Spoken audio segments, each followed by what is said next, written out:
Bonjour, bienvenue aux 10 minutes juridiques, votre bimensuel vidéo avec le cabinet d'avocats Landau associé par VK. Comme tous les 15 jours, des brèves et un grand dossier qui dans quelques minutes sera commande publique et loi ASAP, mais tout de suite 15 brèves pour 15 jours. Évidemment, notre actualité quotidienne, ça reste le Covid, avec le recensement qui est reporté d'1 an, le juge qui déconfine ou confine plus ou moins avec subtilité selon les cas, déconfinement des manifestations même massives, censure de certains arrêtés sur le port du masque lorsque ceux-ci sont trop excessifs, y compris des arrêtés préfectoraux, les bars et restaurants restent fermés, Conseil d'État 8 novembre, en revanche, décision culte, la Haute Assemblée donne 3 jours au gouvernement pour ressusciter les lieux de culte par une décision du 29 novembre, ce qui fut fait par le décret du 2 décembre 2020. Sur ce décret, donc, il faut garder des gestes et distances barrières, bref, prendre ses distances pour se rapprocher de Dieu. Les temples sont donc rouverts, mais les temples du savoir que sont les universités restent fermés, ordonnance du 10 décembre. Idem pour les remontées mécaniques pour ceux qui préfèrent prier au ski. Santé sociale, par contre, retour d'un grand nombre de règles que nous avons connues dans le premier confinement pour les établissements publics de santé, les EHPAD, etc., les MDPH. Décision coup par coup, un peu complexe à suivre en matière de chasse par différents TA. Et puis, pendant ce temps-là, un autre chantier s'ouvre, c'est celui de la sécurité d'une part et de la laïcité d'autre part, avec 2 textes parallèles qui ont des ponts entre eux, la proposition de loi sécurité globale et le projet de loi séparatisme, rebaptisé respect des principes de la République, ou RPR, qui a été adopté en Conseil des ministres le 9 décembre, avec toute une série de choses, des engagements et des obligations renforcées sur tout ce qui est neutralité des services publics, y compris pour les attributaires de marché public avec des clauses à mettre dans les contrats, scolarisation obligatoire sauf rare dérogation, c'était le cas pour l'instruction, mais là c'est la scolarisation, de très nombreuses mesures sur les lieux de culte, internet, les associations, les réseaux sociaux, les financements, et le déféré très très puissant au profit du préfet qui était prévu, avec un effet suspensif, a été abandonné. Les associations d'élus étaient vent debout. Simplement, si on a un déféré suspension dans ce domaine et si, de manière grave, la neutralité des services publics est en cause, alors il y aurait une obligation d'audiencer en 48 heures. Donc ce n'est pas un nouveau référé, contrairement à ce qu'on écrit ou ici ou là. Soulagement par ailleurs sur la visioconférence. Les textes avaient oublié le cas des établissements publics rattachés aux collectivités et des GIP. Donc celle-ci est étendue, d'où le tableau synthétique que voici. Grosse actualité aussi sur la fonction publique, notamment les textes sur la loi de transformation donc de la fonction publique d'il y a 1 an et demi continuent à arriver en rafale, décret sur le congé de présence parentale, solidarité familiale, le rapport social unique, sur la suspension du jour de carence, ça y est, c'est réglé, suspension donc avec le projet de loi de finances, CAP dans la fonction publique territoriale, le congé de proche aidant, donc le fameux baluchonnage ou relayage. Autre sujet où il y a quelques actualités importantes. D'abord, le fonds d'indemnisation des victimes de pesticides est sorti, mais ne nous emballons pas, ça se limite au monde agricole ou alors proches et leurs enfants. Par contre, plus important, sur le SDAGE, il y a un rapport de conformité ou de compatibilité selon le cas, la plupart du temps de compatibilité, et ce rapport de compatibilité va s'appliquer même aux ouvrages routiers, s'il y a un lien assez fort avec les questions, assez frappant avec les questions d'histoire d'eau. Et, autre élément, servitude conventionnelle d'écoutement des eaux au profit d'une association syndicale autorisée. Peut-elle être de droit public, peut-être de droit privé aussi. Oui, selon les critères classiques. Très suivi fut l'instruction relative au soutien à la rénovation énergétique des bâtiments des collectivités territoriales. Pourquoi ? Parce que dans cette instruction, vous trouverez les financements qui vont avec. Enfin, très attendue était la décision du Conseil constitutionnel sur les néonicotinoïdes, avec beaucoup d'attentes sur le point de savoir si on allait faire un principe constitutionnel de non-régression, de non-retour en arrière en matière environnementale. Ceux qui avaient cet espoir sont douchés, puisqu'il y a un principe qui ressemble à ça, mais avec toute une série de dérogations, et celle concernant les betteraves sucrières est validée par le Conseil constitutionnel. Grosse actualité aussi en matière de contrat. Alors, à la suite du juge européen, l'autorité de la concurrence a admis que les filiales d'un même groupe peuvent, plus facilement qu'avant donc, répondre séparément à un appel d'offres public, mais en même temps, le Conseil d'État a censuré ceux qui s'y hasardaient, décision du 8 décembre, notamment dans le cadre d'appels d'offres conduisant à des accords cadres. Décision très intéressante du TA de Nancy, qui est le premier à ouvrir le bal sur la mise en œuvre du nouveau référé secret des affaires. Et application intéressante, cela peut conduire à suspendre la transmission à un AMO qui n'est pas d'une grande neutralité, semble-t-il. Cet AMO peut se voir interdire de récupérer les offres des concurrents de ses copains. Autre élément sur la concurrence, les architectes avaient bâti tout un système anticoncurrentiel. Cela avait été censuré il y a un peu plus d'1 an par l'autorité de la concurrence.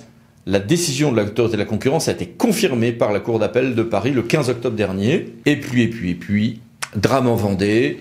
Est-ce que un requérant, en l'occurrence un entrepreneur de pompes funèbres, peut mitrailler recours après recours de référés précontractuels une pauvre commune qui conduisait son marché? Réponse oui, le référé peu contractuel peut devenir une arme automatique, légale, c'est comme ça. Urbanisme maintenant, attention quand vous avez la rédaction du permis de construire et qu'il s'agit d'un établissement du public sur les aménagements intérieurs, Conseil d'État 25 novembre, et est-ce qu'en cas de carence au titre de la loi SRU, je peux apprécier la création de logements sociaux en massifiant plusieurs opérations de construction? Réponse plutôt non, CA de Bordeaux. Pistes cyclables. Le Conseil d'État impose que les pistes cyclables ne s'éloignent que dans des cas assez limités du trajet de la voie urbaine. Bon. Est-ce qu'une entreprise publique locale, CM, SPL, peut être moins bien traitée que les autres entreprises pour les aides publiques? Réponse non, sauf texte spécial. Théâtre Clermont-Ferrand. Vaste mouvement aussi de déconcentration au journal officiel. Alors en fait, singulièrement depuis 2019, il y a un grand mouvement de déconcentration, de suppression de beaucoup de commissions administratives, de regroupement de petites administrations de l'État. Et ce mouvement s'est amplifié avec toute une série de textes au journal officiel du 10 décembre, avec des regroupements importants, notamment en préfecture, entre ce qui est éducation nationale, jeunesse et sport, et tout ce qui est économique et social, qui se regroupé dans des grandes directions. Par exemple, le direct va être fusionné dans un ensemble plus vaste, etc. Quelques mots de contentieux maintenant. Le Conseil d'État nous dit comment gérer les recours contre un refus de transmettre une QPC. Nous dit qu'un rapporteur peut se reporter à ses conclusions précédentes. Le ministre organise la mise en œuvre de ce qu'il reste de la loi Avia et centralise les actions de manière assez puissante d'ailleurs, tout sur le tribunal juridictionnel de Paris. En première instance, un TA omet de soulever un moyen d'ordre public. Quelles conséquences à hauteur d'appel? CA de Nantes. Et puis, toute une série d'autres contentieux maintenant, c'est sur les élections, bien sûr. Est-ce que le président du bureau de vote peut refuser les bulletins transmis via le maire? Bah non, bien sûr. Est-ce qu'en même temps, je peux m'adapter à la pandémie au niveau des isoloirs? Oui, mais pas au point de ne plus isoler. Autre décision intéressante, Théâtre Nîmes, sur les cadres dirigeants mutualisés. Les délais d'inéligibilité ne sont pas les mêmes selon les fonctions. Quand on est en commune, en intercommunalité, selon qu'on est DGS, DIRCAB, eh bien, c'est bien poste par poste, avec une certaine précision, que l'on va regarder séparément ces éligibilités. Donc un démantèlement étape par étape des conditions d'éligibilité peut tout à fait du coup marcher. Ce qui n'était pas trop débattu en fait. Scolaire. Est-ce qu'une collectivité peut retarder la rentrée scolaire? Bah non, sauf quelques réserves. 2. Est-ce que je peux facturer au quotient familial des enseignements artistiques qui s'insèrent dans le cursus scolaire? Non, parce que si ça s'insère dans le cursus scolaire, alors j'applique la gratuité scolaire. Intercommunalité. On savait déjà que quand on est membre d'un syndicat et qu'on perd la compétence, eh bien, il y a un retrait de plein droit. Mais est-ce que c'est le cas quand je suis représentation de substitution? Non, nous dit le Conseil d'État le 8 décembre. Ouf. Et 15, la loi ASAP. Loi ASAP, le Conseil constitutionnel a mitraillé tous les cavaliers budgétaires qui avaient été insérés dans la loi ASAP, mais tout ce qui était l'infanterie lourde, tout ce qui était très discuté sur les autorisations environnementales, sur la commande publique, est passé comme une lettre à la poste, conduisant à la loi du 7 décembre 2020, avec un gros volet sur la petite enfance, l'autorisation environnementale, toutes les mesures en matière de déconcentration, simplification administrative, toute une série d'éléments de démarche quotidienne. Mais tout ça, vous le savez, puisque vous avez regardé les 10 minutes juridiques de l'édition du 19 novembre. Et puis, il y a un gros volet, c'est le volet de la commande publique. Eh bien, parlons-en justement, parce que c'est l'objet de notre dossier, commande publique et loi ASAP. Le Conseil constitutionnel a validé l'essentiel du volet commande publique de la loi ASAP, conduisant cette loi du 7 décembre 2020. Que retenir pour la partie commande publique? D'abord, c'est des contrats à toute vitesse, ASAP, avec des marchés sans publicité ni mise en concurrence préalable si j'ai un motif d'intérêt général, mais il va falloir attendre un décret pour savoir ce qu'on va intégrer dedans et respecter les grands principes de la commande publique, nous dit le Conseil constitutionnel.